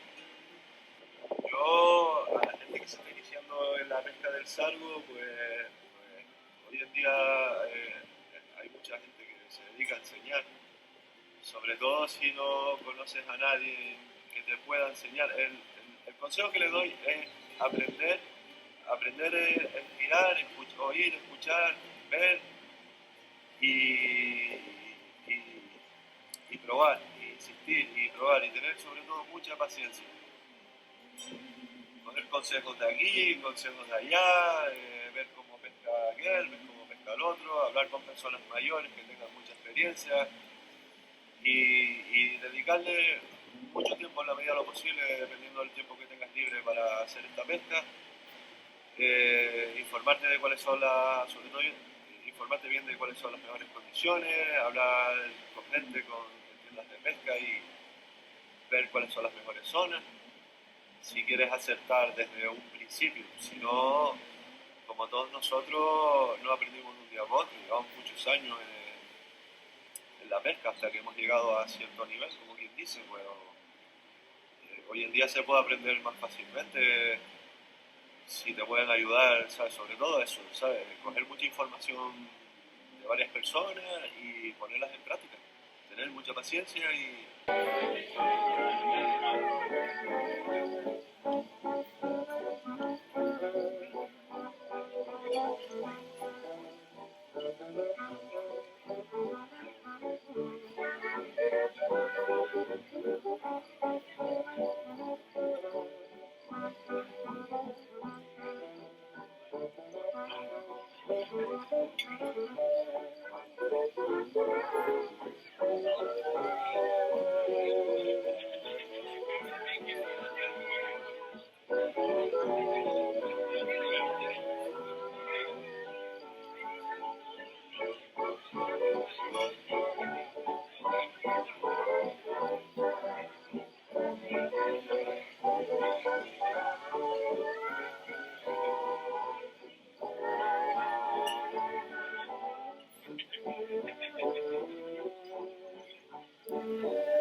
Sun is shining inside the blue. Life's just wonderful when you're true. Living in clover, sailing all over with love. It's the season for love, I guess. Give a reason for happiness. Living in clover, sailing all over with love. You're the one I've had my eye on ever since the day I fell. Honestly, it's not a try on. You know me too well. Pack your luggage and trust in you. You raise Cain and a family. Living in clover, sailing all over with love.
Reading from left to right, Bill McKinley, Larry Getz has his behind the plate paraphernalia. Then reading from left to right, Dusty Bogus, Jim Honeychick, and in behind, Art Passarella and Dave Pinelli.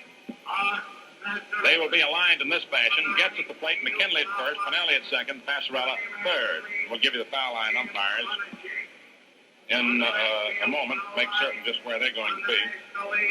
You may be interested in the fact that this is the 12th time in 49 World Series that Classic has gone the limit of 7 games. Of course, there was a time, you remember, when they used to play best 5 out of 9.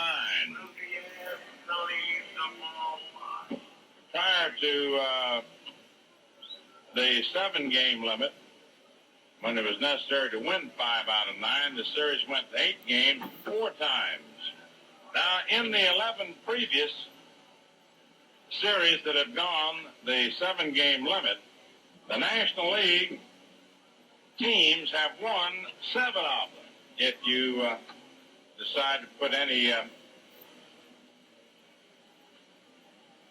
faith in previous happenings.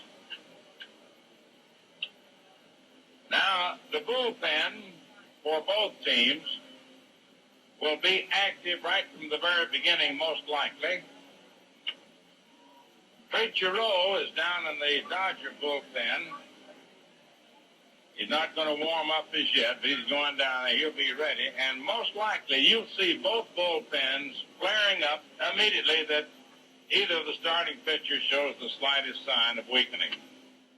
So many of you sports fans are also Gillette fans that we take real pleasure in telecasting top events, such as the World Series, football bowl games, and Kentucky Derby as they occur throughout the year. As the managers put it, there's no more baseball till spring training, so everybody will get into the act that is needed if they can be of any use. Casey Stengel had quite a problem to wrestle with. Eddie Lopat throws stuff. There goes the Dodgers. There go the Dodgers out onto the field. He's a stuff pitcher and depends for his effectiveness on superb control.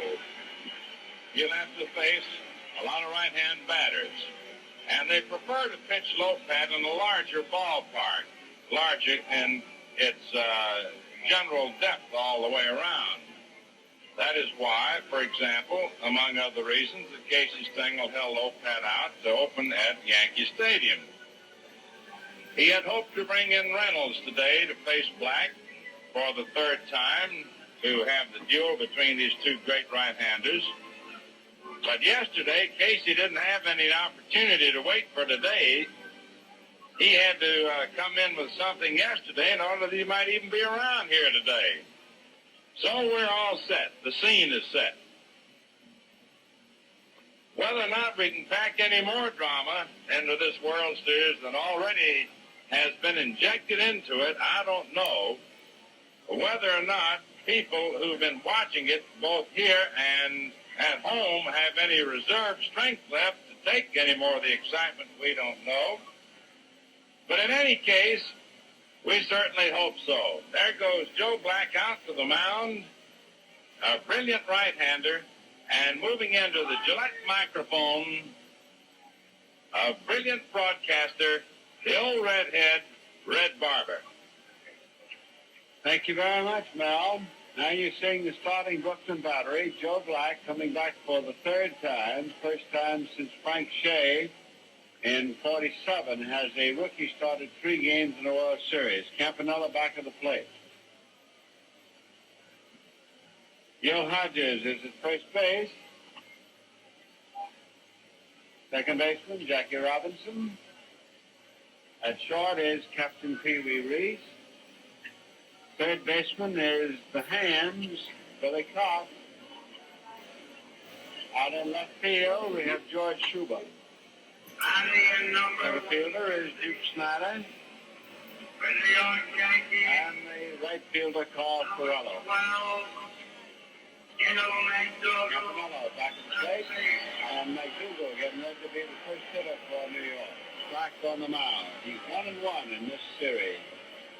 One beating Reynolds in the opening game, and then lost to Reynolds. He only gave up 1 run, but still he got beat because that was when Reynolds pitched the shutout.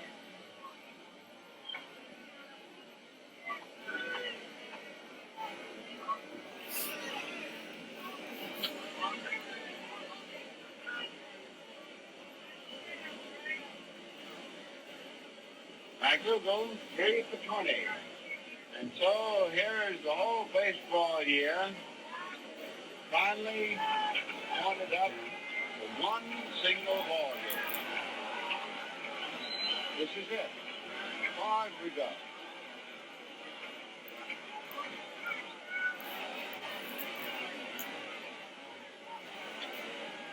Bill Dickey, pitching at first base for New York. Frank Frusetti is the third base coach. Here's the first pitch. It's a Curveball hit medium speed to short. Reese, Hodges, and 1 out.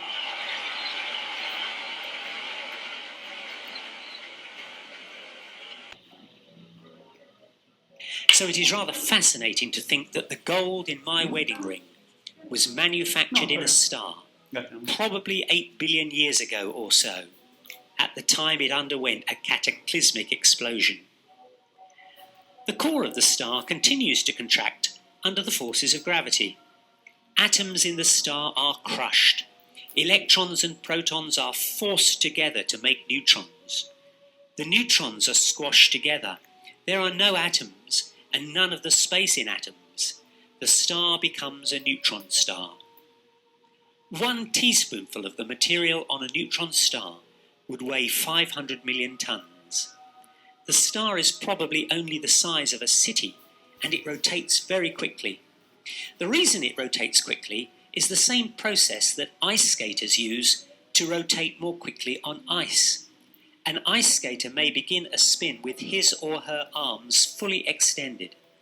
But as they bring their arms in, the spin gets faster.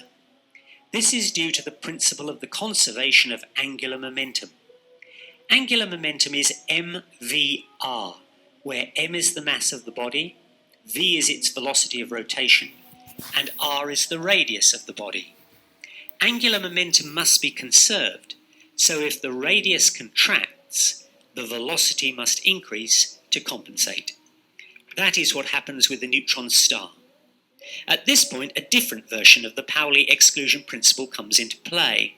This stops 2 neutrons from being in precisely the same state. That will stop any further gravitational collapse. Unless the star is so massive that gravity can even overcome this one last barrier. If it does so, there is no known physics that will stop the star from continually contracting, becoming ever more dense, until it becomes a black hole. A black hole is known as a singularity because it has no spatial dimensions. The entire mass of a star is condensed into a space which is infinitesimally small. But what about the remnants of the supernova that have been exploded into space? Well, gravity takes over again and begins to draw them together until they form the basis of another star, and the whole process can start all over again. Peces voladores de la corriente oscura tienen lomos violáceos y generalmente franjas o manchas del mismo color. El dorado parece verde, desde luego, porque es realmente dorado, pero cuando viene a comer verdaderamente hambriento, aparecen franjas de color violáceo en sus costados como en las agujas. ¿Será la cólera o mayor velocidad lo que las hace salir? Justamente antes del anochecer, cuando pasaban junto a una gran isla de sargazo que se alzaba y bajaba y balanceaba con el leve oleaje, como si el océano estuviera haciendo el amor con alguna cosa, bajo una manta amarilla, un dorado se prendió en su sedal pequeño. El viejo lo vio primero cuando brincó al aire, oro verdadero a los últimos rayos del sol, doblándose y debatiéndose fieramente. Volvió a surgir una y otra vez en las acrobáticas salidas que le dictaba su miedo. El hombre volvió como pudo a la popa y agachándose y sujetando el sedal grande con la mano y el brazo derecho, tiró del dorado con su mano izquierda, plantando su descalzo pie izquierdo sobre cada tramo de sedal que iba ganando.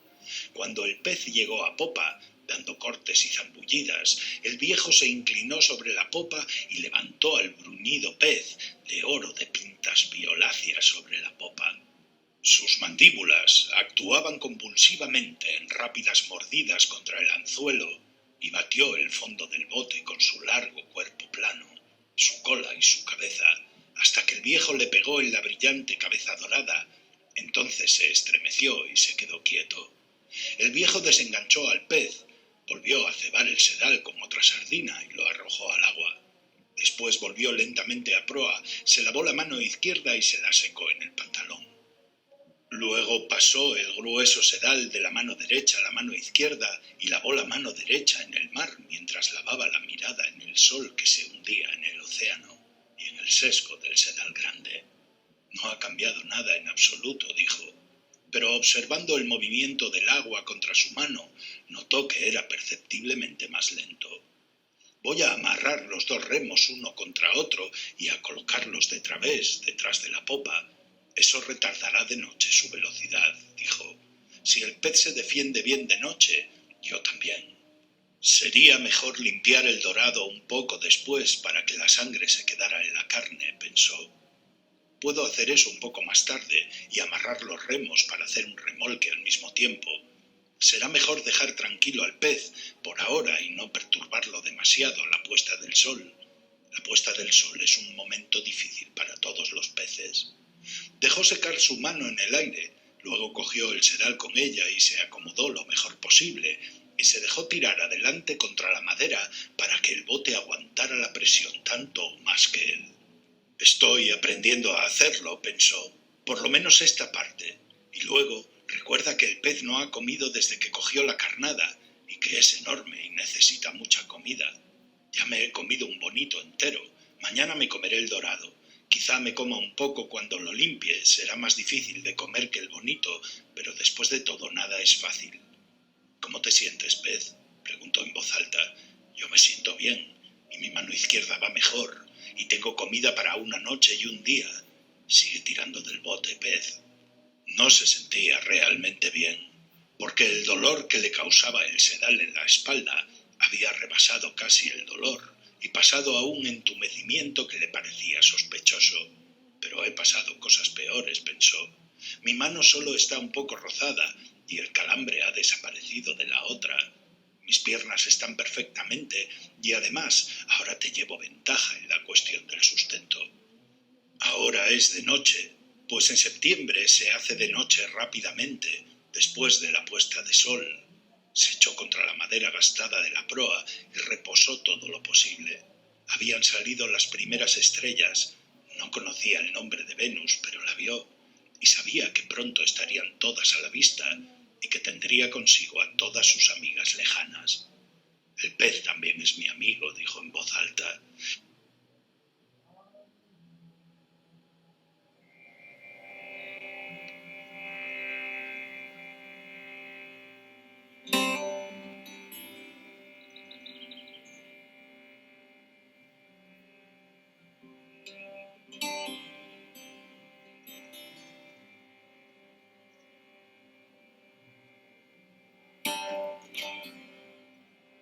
Late sun shone on the tiny pond. Then a cry came and it got dark.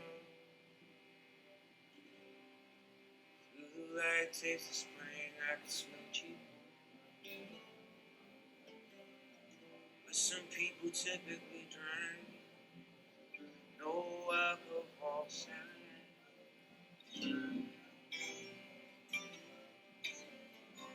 Couldn't seem to get the day.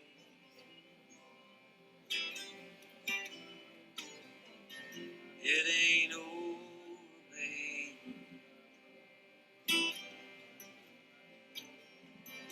Won't say it's not true.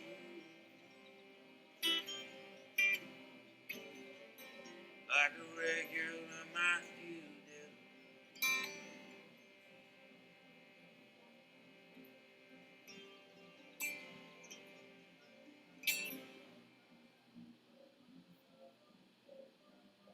Let's best start our story with Einstein, who was trying to understand the nature of the universe. And he was being told by the astronomers at the time that the universe was fixed and unchanging, and that the galaxies in the universe, these dots all represent galaxies in the universe, were as it were suspended in space. They had always been there, they would always be there, there was no start to the universe, there will be no ending. The galaxies simply are there. There may be local movement, the sun goes around the galaxy, the earth goes around the sun, but on a cosmic scale, the universe just remains fixed and unchanging. Now this, of course, was an immediate problem for Einstein because he knew that the only long-scale force that was operating that he was aware of was the gravitational force, and that all of these galaxies would exert a gravitational force which was an attractive force on all the other galaxies. And so what ought to happen is all those galaxies should be, as it were, attracting themselves and thus pulling all the galaxies in. So the universe ought to be contracting. But the astronomers at the time were quite adamant that the universe was fixed and unchanging. So Einstein concluded that there must be another force, which he called the cosmological constant, which was equal and opposite to the force of gravity, and which essentially maintained the galaxies in space in a fixed position. Now, before Einstein got very far with this analysis, a man called Hubbard came along and showed that the universe was in fact expanding. And you can see how he did that in my video on Hubble, Big Bang, and the age of the universe. But let me, for completeness, just repeat the main points here. The expansion of the universe can be thought of as, in one dimension, the expansion of a rubber band. Let's pin the rubber band at this end, so this is fixed, and then we'll have some coordinate points which we mark on the rubber band. These are points 1, 2, 3, and this might be 4. And the scale factor, that is the distance between any two adjacent points, we give the letter A. Now, obviously, if we stretch the rubber band, then the coordinate points will move and the spacing factor will also move. So here is the rubber band, and I've marked, as you can see, the coordinate points on it. The distance between any two coordinate points to adjacent coordinate points is A, but as the rubber band expands, so the coordinate points move and the distance A increases. It's always the same distance between the coordinate points, but that distance between those points increases as the elastic band expands. And essentially what we're saying is exactly the same thing, that as the universe expands, so the distance between any two coordinate points also expands, and that's the coordinate distance A. So what we're essentially saying is that the distance between two coordinate points, let's say we want to know the distance between coordinate point 1 and coordinate point 4, that distance is the difference in coordinate points, 4 minus 1 would be 3, multiplied by A. And that A, we have to recognise, is a function of time, because A itself increases as it were, the elastic band, as the universe increases, A will increase.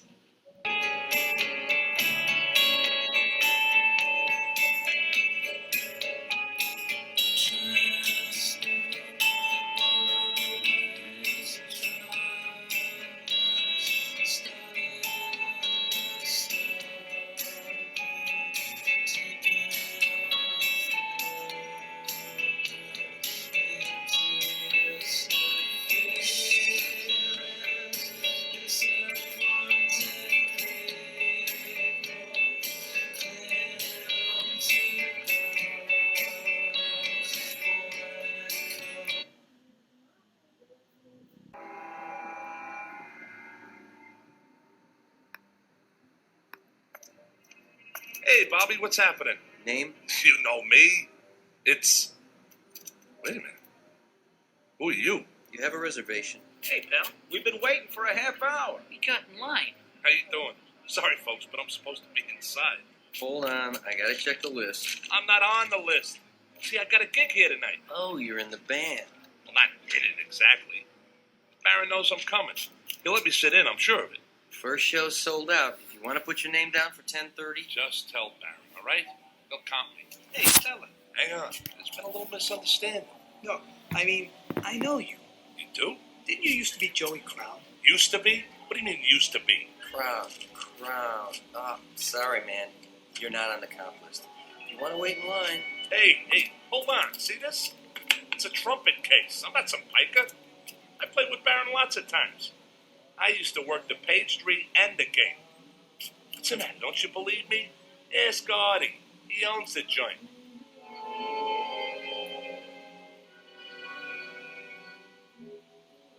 Meet Joey Crown, a man who made music, or used to.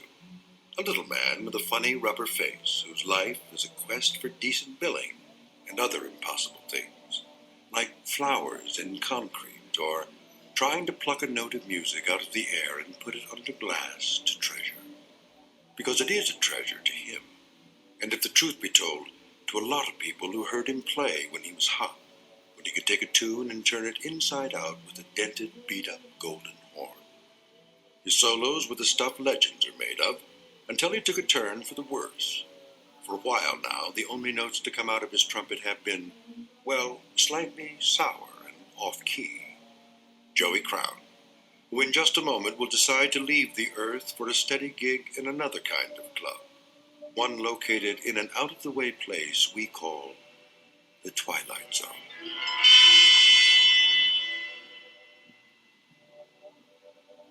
And now, The Twilight Zone, and our story, A Passage for Trumpet, starring Mike Starr, with Stacy Keach as your narrator.